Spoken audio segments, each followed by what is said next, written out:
हजुर तपाईँ एउटा सम्बन्धित निकायमा बोर्ड सदस्य पनि हुनुहुन्छ। हजुर चलचित्र विकास बोर्डमा तपाईँले अहिले जुन जाठाको परिभाषा दिनुभयो नि, हजुर तपाईँ यस्तो एउटा मेकर विकास बोर्डको सम्बन्धित निकायको व्यक्तिले यसको परिभाषा दिन सक्नुहुन्छ? अनि यसको परिभाषा मलाई त मेरो बाउले मलाई जाठा भन्थ्यो र मलाई अरू साथीहरूले पनि भन्थ्यो। त्यो एकदम खुला रूपमा समाजमा अथवा चौतारीमा अथवा चियाखाने ठाउँमा सबैले भन्थ्यो। त्यो नर्मल कुरा हो। हुन्छ नि रिस्क लिएको जस्तो हो। प्रेसर लिएर मैले एज अ त्यो स्टारडम या स्टार भन्ने त्यो कुरा त धेरै पर नै छ। या चप्पली हाइटको ब्रान्ड भन्दा पनि हामीले राम्रो फिल्म बनाएको छौँ। लकडाउन पछि चाहिँ हामीले रिलिज गर्न लागेको हाम्रो फर्स्ट नै हुन्छ नेपाली फिल्म, त फर्स्ट नेपाली फिल्म हुन्छ जुन चाहिँ हामीले रिस्क लिएर रिलिज गर्न लागेको। त्यही म अब 2 वर्षपछि रिलिज गर्छु भनेर त हुँदैन। पैसा उठाउनलाई एकचोटि गरिसकेपछि 1 मिस गेम 3 इयर्स भनेर जस्तै हो। त्यो डेफिनेटली 2-3 चोटि सोचिन्छ प्रड्युसरको पोइन्ट अफ भ्यूबाट। तर एज एन एक्टर चाहिँ डेफिनेटली मलाई नराम्रो चाहिँ लाग्छ कि हामीले स्वस्तिमाजी हजुर तपाईँलाई हरेक भूमिकाको कुरा गर्नुभयो। अब कहिले हामी तपाईँको एउटा जस्तो एक्सन उडी घोडाबाट उडी आएर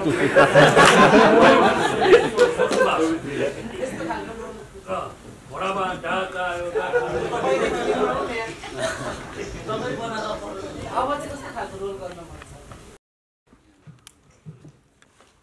नमस्ते यहाँ उपस्थित सबैजनालाई। सब ट्रेलर हेर्न पाएको छैन मैले पनि। ट्रेलर हेरेपछि बोल्ने होला भनेर सोचिरहेको थिएँ। First of all thank you so much सबैजना आइदिनु भयो। सो आज मैले बिहान मात्रै फेसबुकमा मेमोरिजमा देखिरहेको थिएँ। आज मुहूर्तको 2 वर्ष भएको रहेछ हामीले मुहूर्त गरेको। लगभग 2 वर्षपछि रिलिज गर्दैछौँ होइन फिल्म पनि। सो मेरो लागि पनि 2 वर्ष आफूले गरेको फिल्म 2 वर्षपछि रिलिज हुन लागेको एउटा फर्स्ट एक्सपिरियन्स हो। हिजोसम्म पनि हामी डबिङ गर्दै थियौँ। हिजो पनि अलिअलि हुन्छ नि अब यो 2 वर्षको टाइममा चाहिँ अब टेबलमा कति कामहरू भइरहेको थियो। निकै सालको टेबलमा काम गरिरहनु भएको थियो। हिजोसम्म पनि हामीले केही चेन्जेसहरू गर्न सक्ने चेन्जेसहरू गरिरहेको थियो। ट्रेलरको लागि काम गरिरहेको थियो होइन। सो फिल्ममा काम गर्दाखेरि एकदम राम्रो एक्सपिरियन्स भयो। किनकि मैले अहिलेसम्म गरिरहेको फिल्महरू भन्दा चाहिँ थ्रिलर फिल्म गर्दाखेरिको एक्सपिरियन्स चाहिँ डिफ्रेन्ट भयो। एज एन एक्टर पनि मैले एउटा छुट्टै एक्सपिरियन्स गर्न पाएँ र एकदमै खुसी लागेको छ। अब बाँकी कुरा चाहिँ ट्रेलर हेरेपछि नै। हजुर तपाईँ एउटा सम्बन्धित निकायमा बोर्ड सदस्य पनि हुनुहुन्छ। हजुर चलचित्र विकास बोर्डमा तपाईँले अहिले जुन जाठाको परिभाषा दिनुभयो नि, हजुर तपाईँ यस्तो एउटा मेकर विकास बोर्डको सम्बन्धित निकायको व्यक्तिले यसको परिभाषा दिन सक्नुहुन्छ? अनि यसको परिभाषा मलाई त मेरो बाउले मलाई जाठा भन्थ्यो र मलाई अरू साथीहरूले पनि भन्थ्यो। त्यो एकदम खुला रूपमा समाजमा अथवा चौतारीमा अथवा चियाखाने ठाउँमा सबैले भन्थ्यो। त्यो नर्मल कुरा हो। एक्चुअली यहाँले त्यो नेपाली त्यो के भन्छ त्यसलाई त्यो शब्दको त्यसलाई हेऱ्यो भने त्यो अपशब्द भन्दैन। त्यसलाई अपशब्द भन्दैन। त्यो नजाउँ। सिनेमालाई कसरी अब यो अडियन्स भनौँ न कसरी दर्शक सामु यो सिनेमा पुर्याउने भन्नेतिर सोचौँ न। यत्रो साथीहरू छन् होइन। तपाईँले गरेपछि मैले भने नि तपाईँहरू सबैले सहयोग गर्यो भने पक्कै पनि चलचित्रले भन्दा पनि यो चलचित्र क्षेत्रले अलिकति भए पनि ऊर्जा पाउँछ जस्तो लाग्छ। अनि त्यहाँतिर लागौँ।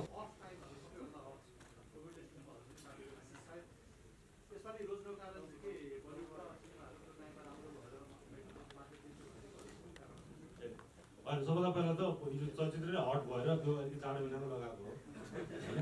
चलचित्र पक्कै हट छ र चलचित्र हामीले धेरै सिनेमाहरू पुस माघमा रिलिज भएर चलेको सिनेमाहरू छ। अब सिनेमा राम्रो हुनु पऱ्यो होइन। अब जति गफ हाने पनि जति गफ छाट्यो पनि मैले यहाँ सिनेमा राम्रो हुनु पऱ्यो कि। सिनेमा राम्रो भयो भने चल्छ, अदरवाइज चल्दैन। र नराम्रो सिनेमा चलेको रेकर्ड पनि छैन। राम्रो सिनेमा नचलेको रेकर्ड पनि छैन। 2-3 दिन पछि भयो पनि बल्ल महत्त्व सिटीबाट पनि चलेका सिनेमा धेरै छन् होइन। त्यस्तो सिनेमाका नायिकाहरू यही छ होइन। हामीले 1-2 दिन नचलेको त्यस पछाडि चिनेर उहाँ राष्ट्रिय पुरस्कारसम्म पाएका सिनेमाहरू पनि छन् होइन। चल्छ सिनेमा राम्रो।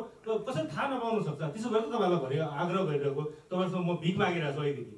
तपाईँहरू सबैले सहयोग गरिदिनुहोस् यसपालि भनेर होइन। यो समय यो जमघट हुन पाउनु नै अहिले हाम्रो लागि सौभाग्य भइरहेको छ। यो जमघट सधैँ गराइदिनुको लागि तपाईँहरू सबैको साथ चाहिन्छ। पोजिटिभ माइन्डसेटमा सबैले सहयोग गरौँ होइन। पोजिटिभ कुरा गरौँ। पक्कै पनि फेरि पनि हाम्रो दिन आउँछ।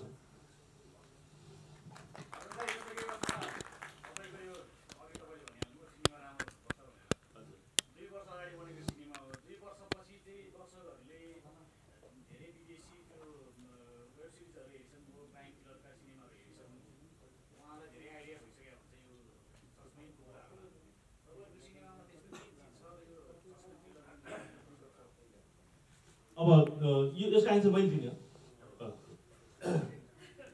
अब यो सिनेमामा के छ भन्ने कुरा त अहिले सबै कुरा म त बताउन त सकिन्न होइन। तर पनि अब जस्तै तपाईँहरूले भनिरहनु भएको छ वेब सिरिजहरू हेर्छ ओटिटी प्लेटफर्ममा मान्छेहरूले हेर्छ भने तपाईँलाई यहाँको सबैलाई थाहा छ होला नेपालमा ओटिटी प्लेटफर्ममा त्यो त्यहाँसम्म पहुँच पुग्ने सायद 0.5% पनि छैन होला होइन। तर सिनेमा हलमा राम्रो नेपाली चलचित्र लाग्यो भने हेर्ने दर्शकहरू अझै पनि बाँकी छन् र अझै पनि आउँछन् भन्ने आशाका साथ यो चलचित्र हामीले पुस 2 गते सिनेमा प्रदर्शन गर्ने भनौँ न एउटा जमर्को गरेको हो र पक्कै पनि मेरो सिनेमामा केही न केही यहाँले नयाँ कुराहरू पाउनुहुनेछ, केही न केही राम्रो कुरा पाउँछ दर्शकहरूले भन्ने मैले आशा लिएको छु। र यो बारेमा निकेशजीले भन्छ कि अब निकेशजी फिल्ममा के छ भनिदिनु पर्छ है, सबै कुरा नभन्नु फेरि फिल्महरू हो। चप्ली आइट टिम भनेको नेपाली सिनेमालाई दर्शक हलसम्म फर्काउनको लागि सबभन्दा बढी अपेक्षा गरेको र ओपनिङ नै यही हो है 2 वर्षपछि।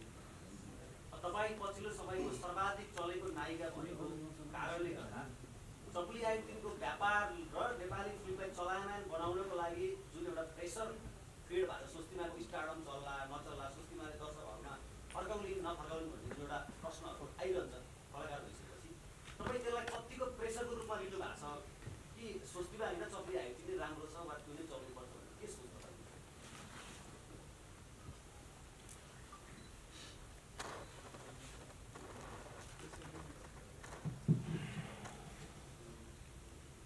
अब हामी त्यो जुन फिल्म गर्ने बेलामा 2 वर्ष अगाडि पनि यस्तो लकडाउन होला, लकडाउन पछि हामीले प्रेसर लिएर रिलिज गर्नुपर्छ होला भने त्यो सोचले फिल्म गरेको या बनाएको त होइन होइन। अब अनफर्चुनेटली जे भयो बिचमा कोभिड भयो, लकडाउन भयो, 2-3 लकडाउनै भयो, अब अहिले खुलेको छ। त्यो खुलेको टाइममा चाहिँ अब हामीले हुन्छ नि रिस्क लिएको जस्तो हो। प्रेसर लिएर मैले एज अ त्यो स्टारडम या स्टार भन्ने त्यो कुरा त धेरै पर नै छ, या चप्पली हाइटको ब्रान्ड भन्दा पनि हामीले राम्रो फिल्म बनाएको छौँ।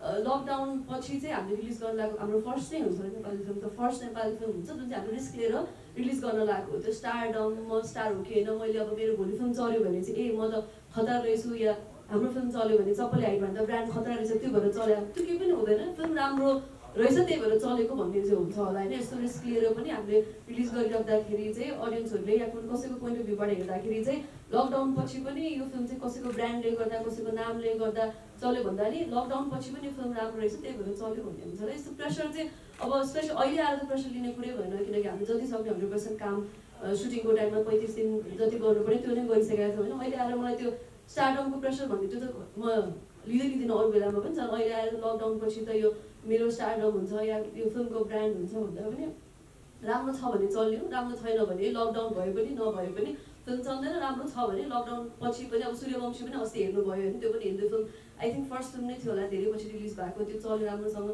सो हाम्रो फिल्म राम्रो छ भने चल्छ, राम्रो छैन भने लकडाउन नभए पनि चल्दैन। त्यही हो जो कसैको फिल्म एउटा कलाकार भएको नाताले जस्तो कि नेपाली सिनेमाको कलाकारहरू, नेपाली सिनेमाको मेकरहरू चाहिँ विशेष गरी हिन्दी फिल्मको लागि पर्ख्यौँ हामीले, हिन्दी फिल्म चलेपछि मात्र नेपाली फिल्मको लागि अडियन्स आउँछ भनेर हामीले पुर्यौँ।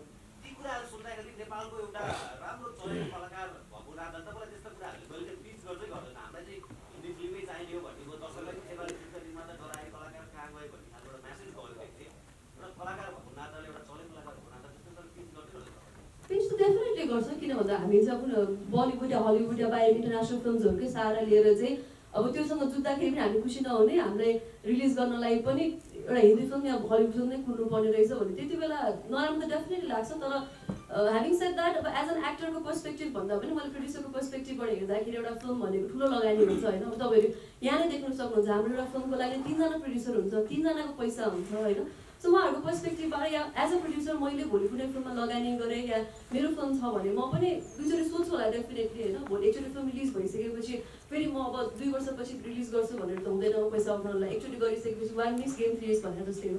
त्यो डेफिनेटली 2-3 चोटि सोचिन्छ प्रड्युसरको पोइन्ट अफ भ्यूबाट। तर एज एन एक्टर चाहिँ डेफिनेटली मलाई नराम्रो चाहिँ लाग्छ कि हामीले अरूको सहारामा चाहिँ फिल्म चलाउनुपर्छ या न्युज आइरहँदाखेरि चाहिँ हलिउड फिल्मको फिल्मलाई हामीले कुरेर बस्नुपर्छ भनेर सुन्दाखेरि चाहिँ एज एन एक्टर चाहिँ नराम्रो चाहिँ डेफिनेटली लाग्छ। हाम्रो ब्रेकअपै कहिले भएको छैन। पोस्टर सेयर नगरेको कुराले गर्दाखेरि पोस्टर त अब यो पोस्टर सेयर गरेको थिएँ। अब आज ट्रेलर रिलिज हुन्छ, आज ट्रेलर रिलिज सेयर गर्ने होला होइन। अब यस्तो हुन्छ तपाईँहरू यो कुराले ठुलो इस्यु बनाउनुहुन्छ, कसैसँग हाम्रो अब मनमुटाव पऱ्यो के पऱ्यो भनेर। दुई वर्ष भइसक्यो हामीले फिल्म गरेको होइन। 2 वर्ष फिल्म गर्दाखेरि एउटा टिम मेम्बरमा किन एउटा फ्यामिली जस्तो हुन्छ। एउटा फिल्म गरिसकेपछि टिम मेम्बर भनेको होइन, डिरेक्टर होस् या प्रोड्युसर को एक्टरहरू। तपाईँले यो कुरा सुन्नुभयो, तपाईँले यो बिचमा अझ अर्को कति कुरा सुन्नुभएको छ होला। मेरो डिरेक्टरसँग पनि पऱ्यो होला, मेरो को एक्टरसँग पनि पऱ्यो होला होइन। सो 2 वर्षमा धेरैजनासँग एउटा फिल्म गरेर 30-35 दिन हामीले एउटै मान्छेसँग टाइम स्पेन्ड गर्नुपर्ने हुन्छ। कतिजना त भ्याल्यु बाहिर गएर एउटा फ्यामिली जसरी टाइम स्पेन्ड गर्नुपर्ने हुन्छ। अलिअलि ठस्का ठुस्की अलिअलि त्यो हुन्छ नि कुरा, किनकि चित्त नबुझ्ने अब क्रिएटिभ एस्पेक्टबाट पनि हेर्नुपर्ने हुन्छ। कतिजनालाई कति अब क्रिएटिभ हुन्छ नि तपाईँको डिस्प्यारिटिजहरू हुनसक्छ। त्यो कारणले गर्दाखेरि डेफिनेटली कहिले काहीँ परिहाल्छ। तर ह्याभिङ सेड द्याट हामी फ्यामिली हो। फ्यामिली भइसकेपछि यो फिल्म पनि हुन्छ। अब अघि हामीले भने जस्तै लकडाउनपछि फिल्म रिलिज हुन आइरहेको छ होइन। जे मनमुटाव भए पनि नभए पनि यो मेरो फिल्म हो या उहाँको या सबैजनाको फिल्म हो। हामी सबैजनाले हाम्रो साइडबाट 100% दिनुपर्ने हुन्छ। सो भइ चलिरहेको छ कि यो तपाईँहरूलाई यो ठुलो इस्यु जस्तो लाग्छ होला। यो भइरहेको छ, के भन्छ ठस्के ठुस्की भइरहेको छ, प्याचअप भइरहेको छ, ब्रेकअप भइरहेको छ, यस्तै हो।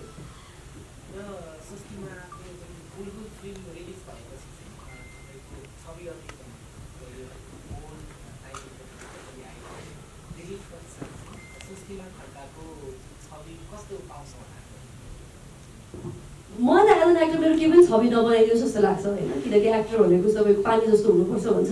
जुन भेसलमा राख्यो त्यही सेप लिन सक्ने होइन। मलाई यो बुलबुल हेरेर यो टेम्पो ड्राइभरको भूमिकामा फिट हुने रहेछ, या चप्पली हाइट हेरेर ऊ चाहिँ थ्रिलर फिल्मको लागि फिट हुने रहेछ, या भनौँ अरू नाइना मण्डललाई हेरेर चाहिँ ऊ चाहिँ यस्तो फिल्ममा चाहिँ फिट हुने रहेछ, छक्का बन्दा हेरेर कमेडी रोलमा चाहिँ फिट हुने रहेछ भन्दा पनि सबै तरिकाको फिल्म गरेर सबै तरिकामा चाहिँ सबै फिल्ममा चाहिँ फिट हुने रहेछ है भन्ने होस्। मलाई छवि चाहिँ एक्ज्याक्टली यस्तो छवि बनाउँदाखेरि चाहिँ आई थिङ्क एक्टर्सहरूलाई त्यो चाहिँ बेनिफिट हुँदैन जस्तो लाग्छ। त्यही भएर जुन फिल्ममा आउँछ त्यही फिल्ममा चाहिँ सबै फिल्ममा चाहिँ फिट रहेछ है भन्ने नै हुन्छ। हजुर तपाईँलाई हरेक भूमिकाको कुरा गर्नुभयो। अब कहिले हामी तपाईँको एउटा जस्तो एक्सन उडी घोडाबाट उडी आएर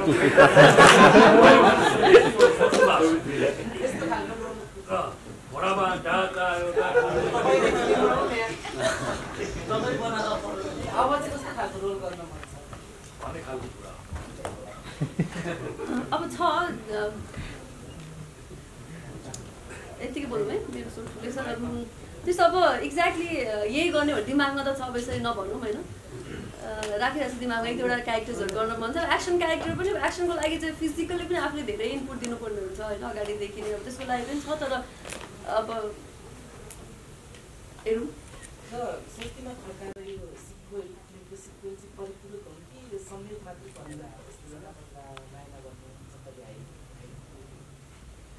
त्यो त कोइन्सिडेन्टली अस्ति मलाई हेमराज दाइले पनि भन्यो तिमी सिक्वेलमा सबै सिक्वेलमा रहेछ अहिलेसम्म भनेर भन्नुभएको थियो। त्यसो अब कोइन्सिडेन्टै हो। त्यस्तो भन्नाले म अब सिक्वेल गर्छ भनेर कुरेर बस्दा पनि होइन। तर उहाँहरूले सोच्थे मलाई सिक्वेलमा खेलाउनु पर्छ भनेर भन्दा पनि मेबी अब क्यारेक्टर ठिक हुन्छ भनेर होला। त्यस्तो कोइन्सिडेन्टै हो।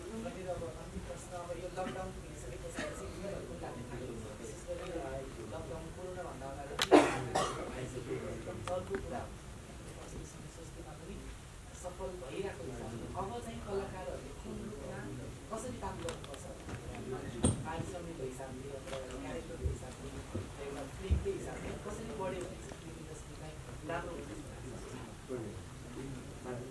अब यो कुरा अब हामीले पहिला न्युजहरूमा पनि धेरैजनाले फोन गरेर सोधिरहेको हुन्थ्यो होइन कसरी गर्ने के गर्ने भनेर। हामी पनि एक्सपेरिमेन्टल फेजमै छौँ। अब कसरी गर्ने भन्दा पनि अब कस्तो मोड लिन्छ भन्ने पनि हो होइन। हामी एक्टर्सहरूले मात्रै यस्तो गर्नुपर्छ भन्ने हुँदैन। हामी एक्टर्स भनेको तपाईँको सेकेन्डरी पार्ट भनौँ न, मेकर्सहरू हुनुहुन्छ, प्रड्युसर हुन्छ, डिरेक्टर हुन्छ, फिल्म मेकर्सहरू हुन्छ। सो त्यो हिसाबले मैले यस्तो गर्छु भन्दा उहाँहरूले कसरी अप्रोच गर्नुहुन्छ, कुन हिसाबले फिल्म बनाउन चाहनुहुन्छ र म एज एन एक्टर म त्यसमा कसरी रोल प्ले गर्न सक्छु भन्ने कुरा हो। अब त्यसमा फेरि पारिश्रमिकको मात्रै कुरा आउँदैन। तपाईँको हुन्छ नि फिल्म भन्ने बित्तिकै त्यसमा क्रिएटिभ कुरा पनि हुन्छ होइन। पारिश्रमिक भनेर सेकेन्डरी कुरा हुनसक्छ। त्यही भएर अब मेरो रोल भनेर के हो भन्दा पनि मेकर्सहरूले चाहिँ कसरी लान चाहनुहुन्छ अगाडि, त्यसमा चाहिँ त्यसपछि चाहिँ मेरो रोल के हुन्छ भन्ने कुरा नै हुन्छ।